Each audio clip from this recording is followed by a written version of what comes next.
Coverage continues here on News Nation. We're looking at this scene, and this area is the point of our focus, the Rainbow Bridge connecting the U.S. and Canada's law enforcement officials, armored vehicles, and all the rest have been on that scene this afternoon. And correspondent Laura Ingle joins us now, and she's, I know, like everybody else, been working her sources. This vehicle explosion, we know, Laura, 2 are dead, and we're trying to figure out exactly what else may have taken place. What have you learned, if anything? Right. I've been talking with multiple law enforcement agencies, many of them retired, taking a look at this to kind of break it down and say what is happening right now. And of course, there is such a robust law enforcement presence in the northeast of the United States. So you're talking about highly specialized teams that are working in conjunction with each other with specialized equipment, either that are there now or heading that way. And, you know, we were just reporting on your show yesterday on this new report that the governor of New York was talking about, that the state was facing an increase and a threat of violent attacks. Is this related? We still don't know. But the New York governor, Kathy Hochul, as you mentioned, on her way and announced millions yesterday, millions of dollars in resources, some of that going to state colleges to monitor online chatter for hate speech and violent rhetoric, but also just overall for this type of situation. Here on Long Island, you know, we talked to a Nassau County executive who talked about bringing in extra police to this area for these very threats. But as we look at what's happening there at the border, and incredible pictures you're showing there from those cameras, you know, some of the law enforcement teams I've been talking to say, you know, when a vehicle explosion happens, the information comes out very slowly. And if it's a car bomb, people are giving up their lives. And many times that is for shock value. They're running into that toll booth. Are they going to be hurting a lot of people? The answer is no, unless there's a lot of cars in that area. So it's going to make news around the world. And whoever did this, if it was intentional, knew that, Connell. Yeah, that picture on the left side of your screen, which comes from Customs and Border Patrol.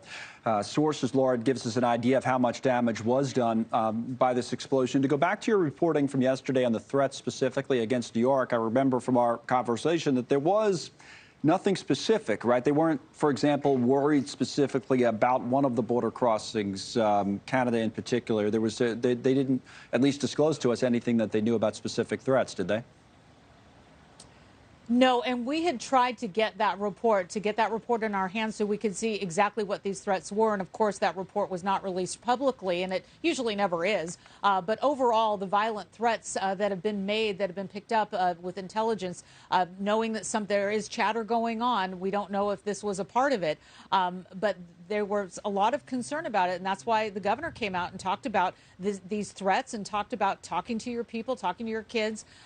If you see something, say something. We can't say it enough.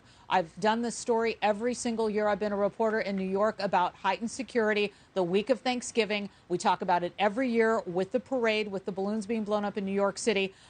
That is something that is often talked about. This is something very different, of course. We haven't seen something like this in a very long time as it pertains to, you know, a toll area and especially a bridge at a border crossing. So as we wait for more information to come out and we lean on our experts with the FBI and retired and otherwise, to find out exactly what we can look for in these coming hours. I know you're well sourced in that department, so if you hear anything on your end, certainly get back in touch with us. But in the meantime, Laura, thank you. Laura Ingle live with us here in New York. I want to go back to some of the pictures that we had, not only live from the scene, but some of the still photos. And here's one. There was another still photo a moment ago, and I don't think we've referenced it on the air, but it is, and this is it right here. It looks to show, screen right, the white car, like as if there's a white car airborne. Again, this comes from a Customs and Border Patrol source. At the time the still photograph was taken, you can see that in the upper right side of your screen. So that is just into us. And I'll add in, as the headline showed you a moment ago from the FAA, that they've closed the airport, the Buffalo area, Buffalo Niagara International Airport is now closed. Josh School joins us right now. Josh is a national security expert and formerly at the FBI, and you've been watching and listening to all this coverage from your career experience, impressions of what may or may not have happened, or questions that you might have upon hearing about this explosion along the border. So, Connell, first thing is the FBI and law enforcement have to assume this is a terrorist attack. There's a heightened threat inside the United States and around the globe due to a war going on with Israel and Hamas. So that's the first thing. They have to go at it as if it is a terrorist attack. What they're piecing together right now is the video from the border, both the Canadian side and the U.S. side, determining what happened, whether this was a car rushing to potentially go through the checkpoint, whether this was an actual explosion, or whether a car caught on fire. All of that is they're trying to determine right now.